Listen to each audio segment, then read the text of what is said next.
It was on a dreary night of November that I beheld the accomplishment of my toils. With an anxiety that almost amounted to agony, I collected the instruments of life around me, that I might infuse a spark of being into the lifeless thing that lay at my feet. It was already 1 in the morning. The rain pattered dismally against the panes, and my candle was nearly burnt out, when, by the glimmer of the half-extinguished light, I saw the dull yellow eye of the creature open. It breathed hard, and a convulsive motion agitated its limbs. How can I describe my emotions at this catastrophe, or how delineate the wretch whom, with such infinite pains and care, I had endeavored to form? His limbs were in proportion, and I had selected his features as beautiful. Beautiful! Great God! His yellow skin scarcely covered the work of muscles and arteries beneath. His hair was of a lustrous black and flowing, his teeth of a pearly whiteness.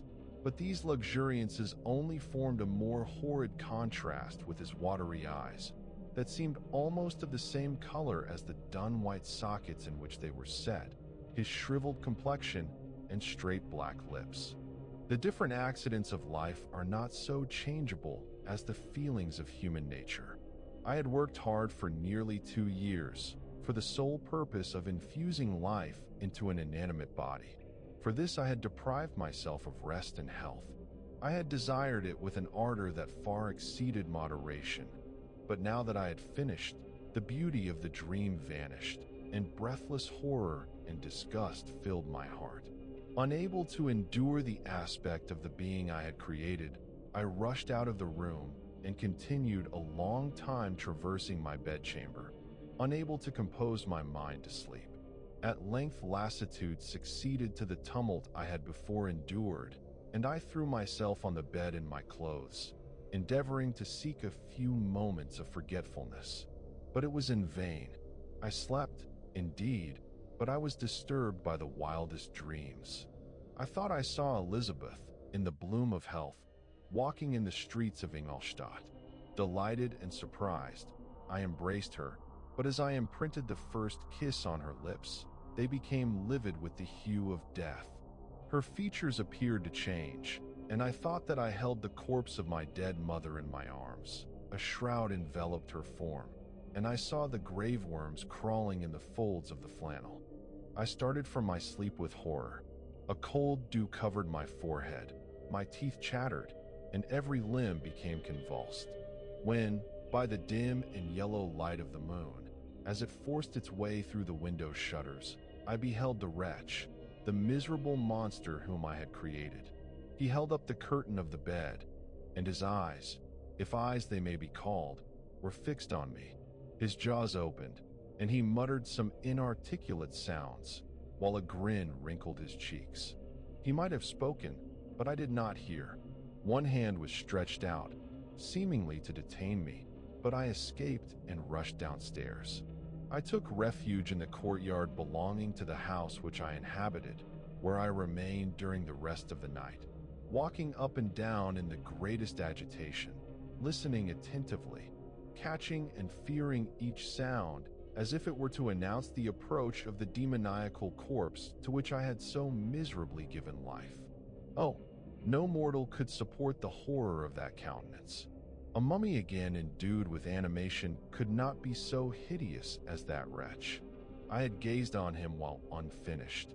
He was ugly then, but when those muscles and joints were rendered capable of motion, it became a thing such as even Dante could not have conceived. I passed the night wretchedly. Sometimes my pulse beat so quickly and hardly that I felt the palpitation of every artery. At others, I nearly sank to the ground through languor and extreme weakness.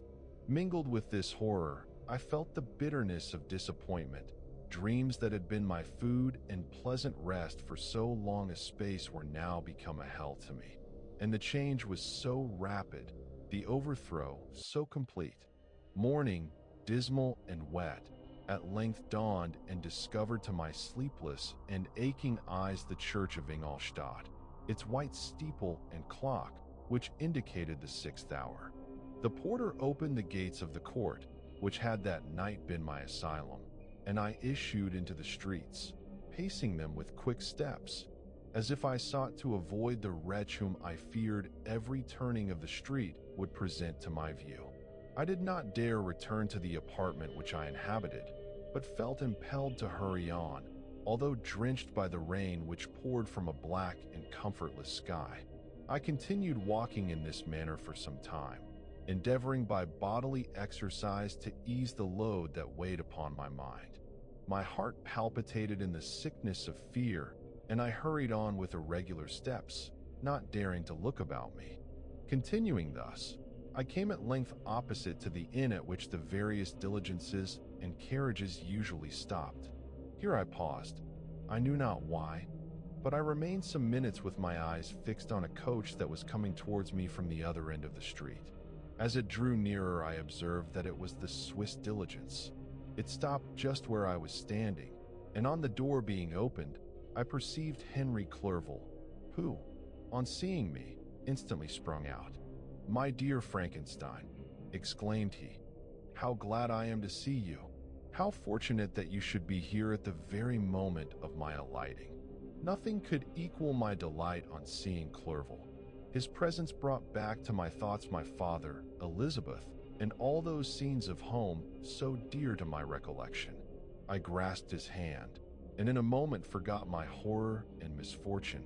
I felt suddenly, and for the first time during many months, calm and serene joy. "You may easily believe," said he, "how great was the difficulty to persuade my father that all necessary knowledge was not comprised in the noble art of bookkeeping. But his affection for me at length overcame his dislike of learning, and he has permitted me to undertake a voyage of discovery to the land of knowledge. It gives me the greatest delight to see you. But tell me how you left my father, brothers, and Elizabeth." "Very well, and very happy, only a little uneasy that they hear from you so seldom. But, my dear Frankenstein," continued he, stopping short and gazing full in my face, "I did not before remark how very ill you appear, so thin and pale. You look as if you had been watching for several nights. You have guessed right. I have lately been so deeply engaged in one occupation that I have not allowed myself sufficient rest, as you see, but I sincerely hope, that all these employments are now at an end, and that I am at length free." I trembled excessively. I could not endure to think of, and far less to allude to, the occurrences of the preceding night. I then reflected, and the thought made me shiver, that the creature whom I had left in my apartment might still be there, alive and walking about. I threw the door forcibly open, as children are accustomed to do when they expect a specter to stand in waiting for them on the other side. But nothing appeared. The apartment was empty, and my bedroom was also freed from its hideous guest. I could hardly believe that so great a good fortune could have befallen me, but when I became assured that my enemy had indeed fled, I clapped my hands for joy and ran down to Clerval. We ascended into my room, and the servant presently brought breakfast, but I was unable to contain myself. I felt my flesh tingle with excess of sensitiveness, and my pulse beat rapidly. I was unable to remain for a single instant in the same place. I jumped over the chairs, clapped my hands, and laughed aloud. Clerval at first attributed my unusual spirits to joy on his arrival, but when he observed me more attentively, he saw a wildness in my eyes for which he could not account, and my loud, unrestrained, heartless laughter frightened and astonished him. "My dear Victor," cried he, "what, for God's sake, is the matter? Do not laugh in that manner. How ill you are! What is the cause of all this?" "Do not ask me," cried I, putting my hands before my eyes, for I thought I saw the dreaded specter glide into the room. "He can tell. Oh, save me! Save me!" I imagined that the monster seized me. I struggled furiously and fell down in a fit. Poor Clerval! What must have been his feelings? A meeting, which he anticipated with such joy, so strangely turned to bitterness. But I was not the witness of his grief. for I was lifeless and did not recover my senses for a long, long time. This was the commencement of a nervous fever which confined me for several months. During all that time, Henry was my only nurse. He spared them this grief by concealing the extent of my disorder. He knew that I could not have a more kind and attentive nurse than himself, but I was in reality very ill, and surely nothing but the unbounded and unremitting attentions of my friend could have restored me to life. The form of the monster on whom I had bestowed existence was forever before my eyes, and I raved incessantly concerning him, by very slow degrees, and with frequent relapses that alarmed and grieved my friend. I recovered. I perceived that the fallen leaves had disappeared and that the young buds were shooting forth from the trees that shaded my window. It was a divine spring, and the season contributed greatly to my convalescence. "Dearest Clerval," exclaimed I, "how kind, how very good you are to me. This whole winter has been consumed in my sick room. How shall I ever repay you? You will repay me entirely if you do not discompose yourself, but get well as fast as you can." "Compose yourself," said Clerval. "Your father and cousin would be very happy if they received a letter from you in your own handwriting. They hardly know how ill you have been and are uneasy at your long silence. Is that all, my dear Henry? How could you suppose that my first thought would not fly towards those dear, dear friends whom I love and who are so deserving of my love? If this is your present temper, my friend, you will perhaps be glad to see a letter that has been lying here some days for you. It is from your cousin, I believe.